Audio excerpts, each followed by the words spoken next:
اعوذ باللہ من الشیطان الرجیم بسم اللہ الرحمن الرحیم۔ سورۃ البقرہ اس کا چوتھا رکوع شروع ہونے والا ہے کہ جس کا اب ہم مطالعہ کریں گے۔ اس میں چند اہم باتیں آپ پہلے اپنے ذہن نشین کر لیں۔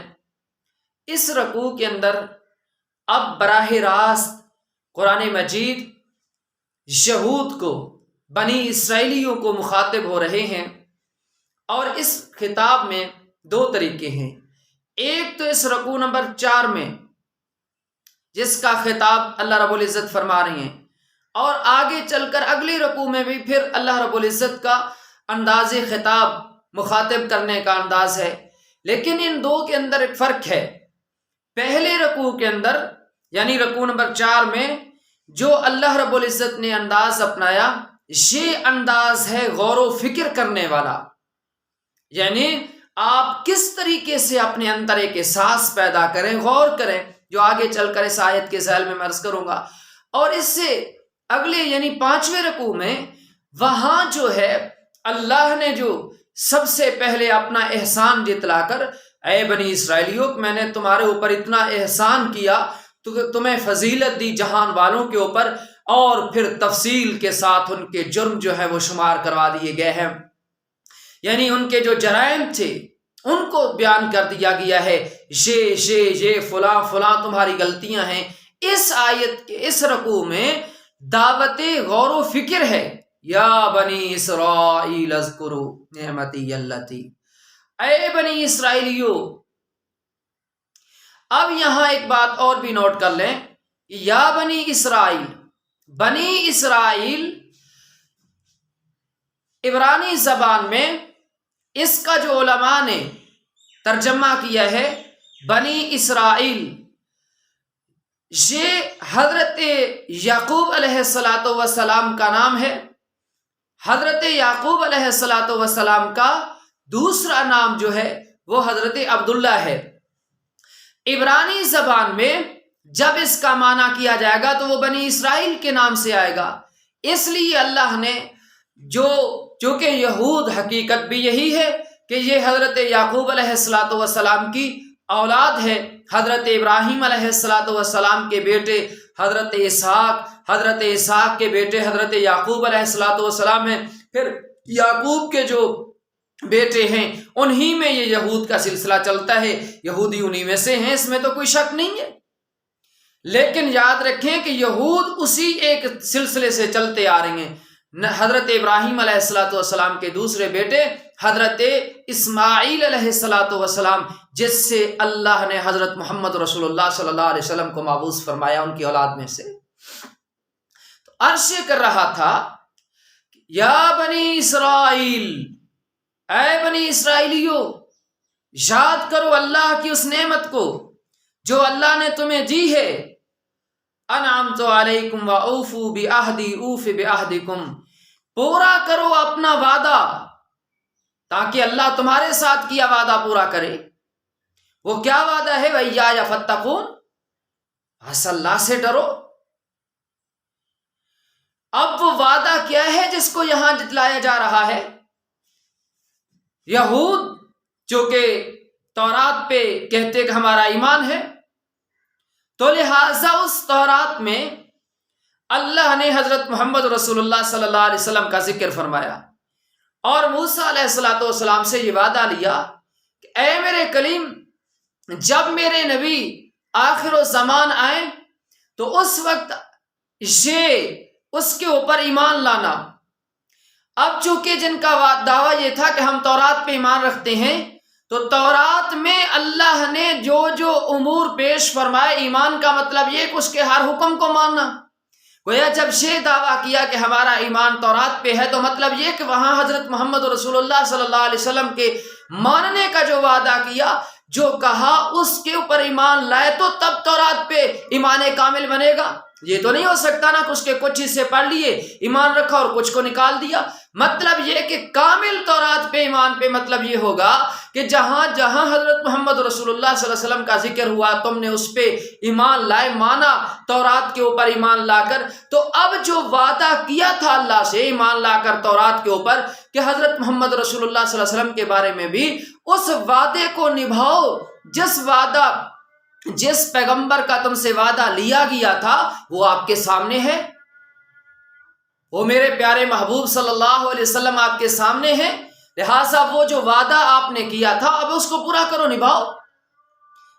یہ ہے جس کا قرآن کہتا ہے کہ آپ اپنا کیا وعدہ پورا کریں، اور تاکہ اللہ تمہارے ساتھ کیا وعدہ پورا کرے۔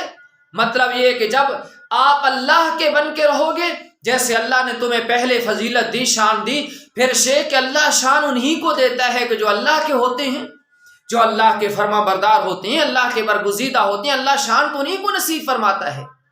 تم اپنا وعدہ پورا کرو۔ اب دیکھیں قرآن کریم کے انداز کو، وَآمِنُوا بِمَا أَنزَلْتُ مُصَدِّقًا لِمَا مَعَكُمْ، ایمان لو اس کتاب پہ جو ہم نے نازل کی ہے، یہ تصدیق کرنے والی ہے اس کی جو تمہارے پاس ہے۔ یعنی دیکھو اس کتاب کو، یعنی قرآن مجید کو، اس کو پڑھ کر دیکھو، یہی قرآن تورات کا ذکر کرے گا، تورات کے حوالے پیش کرے گا، تورات کے معاملہ، تورات کے بارے میں اللہ نے اس کے اندر ذکر کیا ہے، اور جو قرآن کہہ رہا ہے دیکھو یہی تورات بھی کہتی ہے۔ جب جو تورات کہہ رہی ہے وہی قرآن کہہ رہے، یعنی یہ تو ایک دوسرے کو تصدیق کر رہے ہیں، تو لہٰذا تم بھی اپنے اس وعدے کے اوپر رہو جو تم نے اللہ کے ساتھ کیا تھا اس وقت۔ وَآمِنُوا بِمَا أَنزَلْتُ مُصَدِّقًا لِمَا مَعَكُمْ وَلَا تَكُونُوا أَوَّلَ كَافِرٍ بِهِ، نہ بنو پہلے کافر۔ کیا مطلب؟ سب سے پہلے انکار کرنے والے نہ بن جاؤ۔ مطلب یہ ہے کہ آپ انکار کریں گے جبکہ آپ کو تو معلوم ہے، آپ کے تو علم میں اس وقت سے ہے جب میرے محمد رسول اللہ صلی اللہ علیہ وسلم ابھی دنیا میں نہیں آئے، اس وقت سے آپ جانتے ہیں، اس وقت سے شخصیت کو جانتے ہیں، اس پیغمبر کے بارے میں آپ جانتے ہیں، تورات میں نے اس کا ذکر کیا ہے، وہی میرے رسول میں نبی آپ کے سامنے آ چکے ہیں۔ آپ جانتے ہوئے جب انکار کرو گے تو لہٰذا جو آپ کو دے کر پھر انکار کرتے جائیں گے، تو لہٰذا سب سے پہلے اول تو آپ بن رہے ہیں۔ اس لیے ہمیں اللہ نے یہاں ایک اور اصول جو دیا ہے، جو غور کرنے کے بعد ہمارے سامنے آتا ہے کہ کوئی ایسی برائی کی بنیاد نہ رکھو کہ پہلے اس کی بنیاد آپ رکھیں اور لوگ بات پہ اس پہ چلتے رہیں۔ جس نے بنیاد رکھی وہ اس کا اول ہے۔ اب جتنے لوگ دیکھنے کے بعد اس کے پیچھے چلیں گے وہ پہلے کو برابر کا سزا اور گناہ ہوتا رہے گا۔ قرآن کریم اس مقام پہ وہی فرما رہا ہے، وَلَا تَكُونُوا أَوَّلَ كَافِرٍ بِهِ، نہ بن جاؤ پہلے کافر۔ وَلَا تَشْتَرُوا بِآيَاتِي ثَمَنًا قَلِيلًا، نہ بیچ ڈالو، نہ فروخت کرو میری آیات کو ثمن قلیل کے بدلے۔ یعنی یہ کہ آپ اس وقت انکار کیوں کر رہے ہیں؟ اپنی عزت جاہ و جلال کو دیکھ کر کہ جناب جو ہمارے مقام ہیں، ہماری عزتیں ہیں، ہمارا نام بنا ہوا ہے، جب محمد رسول اللہ صلی اللہ علیہ وسلم کی تصدیق کریں گے یہ سب کچھ ہم سے نکل جائے گا۔ گویا کہ اس عارضی عزت شان وقار کی وجہ سے، یا یہ کہ جہاں جہاں تمہاری روزی جڑی ہوئی ہے لوگ آ کر آپ کا پیسہ نظر نیاز کی صورت میں خدمت کرتے ہیں، آپ کا بہت مقام بنا ہوا ہے، آپ کے ذہن میں یہ ہے کہ یہ سب کچھ ہم سے چلا جائے گا، یعنی اس چیز سے انکار اس غرض سے کر رہے ہو، احکام خدا اللہ کے حکم کو اس غرض سے، ان آیات کو چونکہ جو تورات میں نبی پاک صلی اللہ علیہ وسلم کے بارے میں اللہ نے ذکر کیا ہے، لوگ آپ کے پاس آ کے بیٹھتے ہیں، پوچھتے ہیں، تو آپ صاف ظاہر کن سے چوں چرا کر کے گزر جاتے ہو، لیکن ان آیات کو کیوں بیچ رہے ہو؟ ایک عارضی مفاد کی غرض سے۔ مت بیچو میری آیات کو ثمن قلیل کے عوض، اس کے عوض احکام کا رخ مت بدلو، اس لیے ڈرو صلی اللہ سوائیا فتقون، خوف پیدا کرو، اپنے دل کے اندر ڈر رکھو۔ آپ کو معلوم ہے اور جانتے ہیں کہ آخر اس اللہ کی طرف جانا ہے، لیکن یہ کہ دنیا کا عارضی حسد اور پھر دنیا کی عارضی محبت دنیا کی عارضی عزتیں آپ کے ذہن پہ اس درجے سوار ہیں کہ آپ اس حقیقت سے بھی انکار کرتے جا رہے ہیں جو اللہ نے تورات میں پیش کی ہے، اور اسی حقیقت کا ذکر قرآن کریم کر رہا ہے۔ جس حقیقت کا ذکر قرآن کر رہا ہے اسی کا ذکر تورات کرتی ہے، جس کا تورات کرتی ہے اسی کا ذکر قرآن مجید کر رہا ہے۔ اس سچائی سے آپ انکار کر رہے ہیں۔ اس لیے فرمایا کہ بنی اسرائیلیو، یاد کرو اس نعمت کو جو اللہ نے تمہیں دی ہے، یعنی وہ نعمتیں، وہ فضیلتیں تمہیں اس لیے ملی، اللہ نے دی تھی وہ شان کہ تم اس وقت پیغمبر کو ماننے والے بنے تھے تو اللہ نے تمہیں شان دے دی ہے۔ آج تمہیں شان ملے گی محمد رسول اللہ صلی اللہ علیہ وسلم کی غلامی سے۔ یہ نہیں ہے کہ اب شان اسی کے اوپر تم بحال رہو گے، اب شان، اب مقام، اب مرتبہ ملے گا تو وہ محمد رسول اللہ صلی اللہ علیہ وسلم کو تصدیق کرنے، ایمان لانے اور ان کی فرما برداری کے بعد اللہ تمہیں شان نصیب فرمائے گا، وگرنہ اب وہ شان والا باب ختم۔ شان جو ہے وہ اب غلام ہے محمد رسول اللہ صلی اللہ علیہ وسلم کی پیروی کے پیچھے۔ یہ دعوت دے رہا ہے قرآن۔ اصل میں اس میں جو ہمیں سبق دیا گیا ہے، جب آپ ادیان باطل کو سمجھانے کی غرض سے، جب ان کو سمجھانے کی غرض سے ان کے پاس جائیں اور دعوت دیں تو سب سے پہلے آپ کم از کم ان کے ان امور کو جانتے ہو جن کے اوپر وہ بظاہر عقیدہ رکھتے ہیں۔ اس لیے قرآن نے کہا نا کہ یہ قرآن تصدیق کر رہا ہے، یہ کتاب تصدیق کرتی ہے اس کی جو تمہارے پاس ہے۔ اب اللہ کے فضل سے امت محمد رسول اللہ صلی اللہ علیہ وسلم اس سچائی کے اعلیٰ معیار کے اوپر ہے۔